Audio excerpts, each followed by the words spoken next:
예링의 사법살인이 맞죠?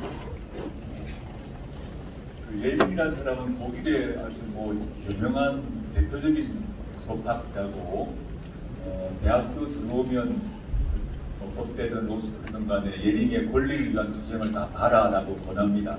그리고 대학교에 읽어야 될 100대 고전에 꼭 들어간 책이고 대부분 안 보거든요. 그렇지? 저는 이제 전공자다 보니까 보았습니다만은 제가 논반 진반으로 많이 얘기하지만 이제 고전이라고 하는 것, 법고전도 마찬가지고 고전이라는 것이 뭐냐면 다 들어는 받고 읽으라고 권장도 하고 하는데 실제로 안 읽는 책들이 많습니다. 그냥 그게 옛날 책이라서 읽으면 지금 시기에 우리 시기의 구어체로 되어 있지 않아요. 해설도 이렇게 친절하지 않고. 그러니까 책 받다가 손을 떼는데 다시 이제 김영건 의원이 질문하신 걸로 돌아가자면 예링이라는 사람이 독일의 최고의 철학자에 해당되는 사람인데 이 사람이 또 보수적인 느낌을 갖죠. 독일이니까. 그런데 맹렬하게 사법살인이라는 것을 비난합니다. 사법살인이라는 단어를 만들어내게 됐어요. 뭐냐면 그냥 사람 죽이는 어떤 살인범이 사람 죽인다 이런 거 말고 재판부가 오판을 해서 사람을 죽게 만든 것이 가장 나쁜 거다 라고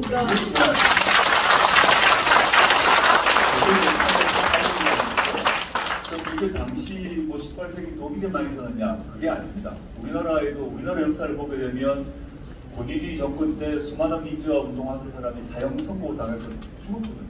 민혁당 재건이 사건은 판결 선고 나자 몇 시간 만에 사형 집행을 했고, 그걸 권위주의 정권 때는 그렇다고 하더라도, 그건 어쨌든 야만의 시대라고 하더라도, 그게 요즘에 개명천지에 일어나나? 라고 생각할 수 있습니다. 최근의 예만 딱 제가 말씀드리자면, 찾아보시면 나올 수 있는데, 서울시 화교 공무원 사건이라고 쳐보시면 나옵니다. 최근 사건입니다. 유우성 씨란 분이 화교 출신인데 서울시 내려왔습니다. 우리나라 내려와서 한국에 안착하고 서울시 공무원이 되는데 여동생이 또 월남해가지고 안착했습니다. 근데 간첩으로 찍힙니다. 근데 이제 막 검찰과 국정원이 막 압박을 해가지고 간첩으로 만들어 가요. 근데 이제 이 사람이 실제 중국에서 누구를 만났냐 안 만났냐 하는데 안 만났다 이렇게 된 거죠. 간첩 안 만났다 했는데 국정원이 중국 정부의 서류를 위조해서 검찰에 제출하고 그걸 가지고 간첩이라고 주장했던 것이 폭로가 됩니다. 다 무죄 판결 났습니다. 이게 개명천지의 지금도 진행되고 있다는 거죠. 그걸 내렸던 사람들은 책임을 안 지고 있어요. 그리고 그 유우성 씨를 기소했던 이시원 검사는 현재 윤석열 정부의 공직기관 비서관입니다. 그러니까 예링의 권리를 위한 투쟁이라는 책에 이런 구절이 나옵니다. 법률의 수호자 파수꾼이 법률의 살인자로 변한다. 그러니까 이 법을 해석하고 집행하는 사람이 법률의 파괴자가 된다는 거죠. 이런 일이 흔히 발생을 하고 이 부분에 대해서는 훨씬 더 엄벌에 처해야 한다라고 얘기를 하는 거죠. 그리고 그 페르시아 왕이 그 누구더라? 감비세스 왕.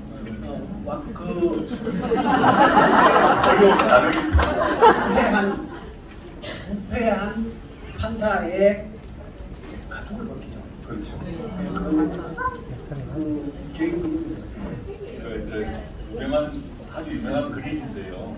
제 책에 소개되어 있습니다만은 그림이 두 장이 딱 연결되어 있습니다. 첫 번째 그림은 뭐냐면 어떤 사람의 이 가죽을 벗기는 장면입니다.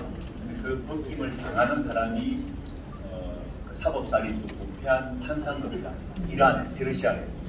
그다음에 그 피지를 벗겨서 그런 의자에 가죽으로 씌웁니다. 인피를 씌웁니다. 두 번째 그림은 뭐냐 하면 거기에 어떤 사람이 앉아서 판사로 임명합니다. 근데 그 새로 임명된 판사가 누구냐? 죽은 그 판사의 아들입니다. 그래서 그 아버지의 가죽으로 벗겨 있는 그 재판석에 앉아서 재판하라 라는 그 유명한 그 왕이 그렇게 하니까 느낌이 오시죠. 그 아들이 어떻게 되겠습니까? 잘못하면 나도 가죽이 벗겨져서 이렇게 되는구나. 수양 판사는 그냥 죽는다고 왜 가죽이 벗겨져서 이게 쓰이는구나 라는 걸 경고한 유명한 그림인데, 예링도 사법살인이 너무 중대하다. 그냥 일반 사람들이 우발적으로 사람 죽이는 것도 물론 잘못이죠. 근데 법을 집행한 사람이 사실상 사법살인을 하는 것은 절대 용서해서는 안 된다는 것이고,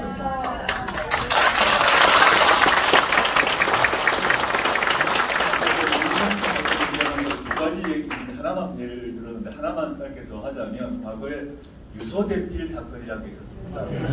제목된 사건인데 그때 난리가 났습니다. 민주운동권이 사람을 자살하도록 이렇게 부추기고 유서를 대신 썼다. 근데 다 그게 가짜라는 게 확인됐죠.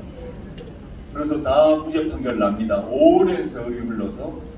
근데 그 유서를 대필했다고 유죄 판결 확정이 되었던 그 강기훈 씨는 간암에 걸려서 지금 오늘 내일 하십니다.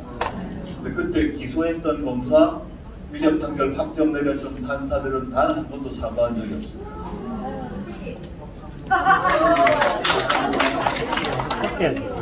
1712번 흰색 스포티지 차량 차종 빼달랍니다. 그 강기훈 씨는 저는 아는데요, 사실 이게 말이 안 됩니다. 근데 그 사건을 당시에 법을 해석하고 집행했던 사람들이 책임지지 않고 반성하지 않는다는 사실은, 저는 이 책의 표현대로 하면은 정말 인피를 먹게 할 대상인 것 같습니다.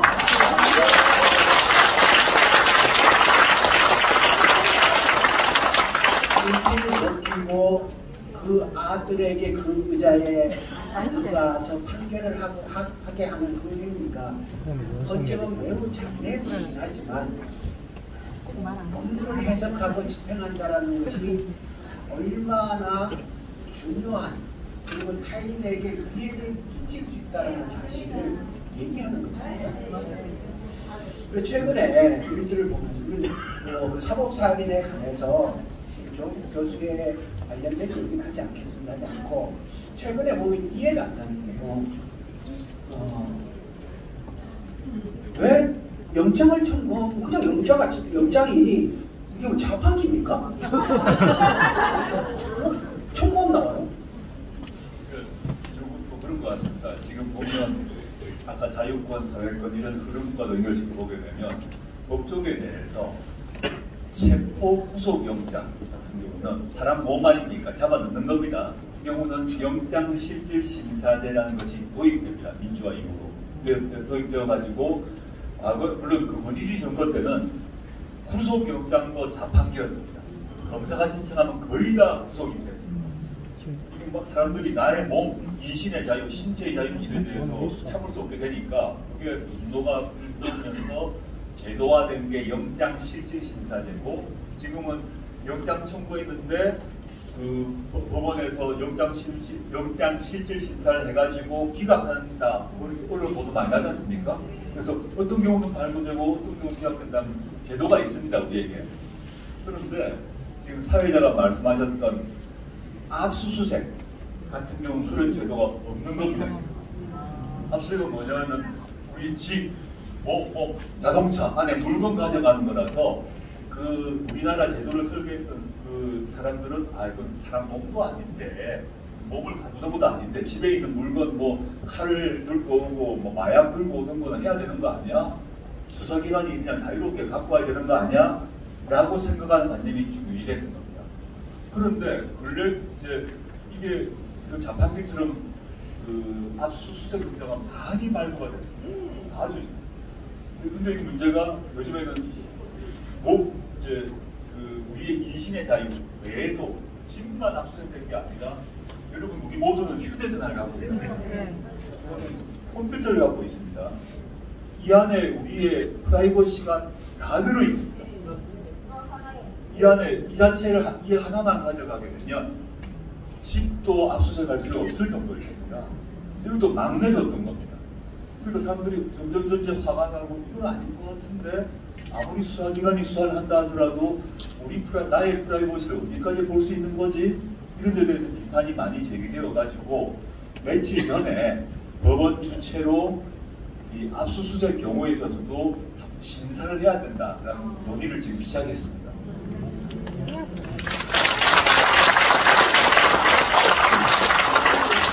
잘못된 거죠? 잘못된 거라고 생각합니다. 자,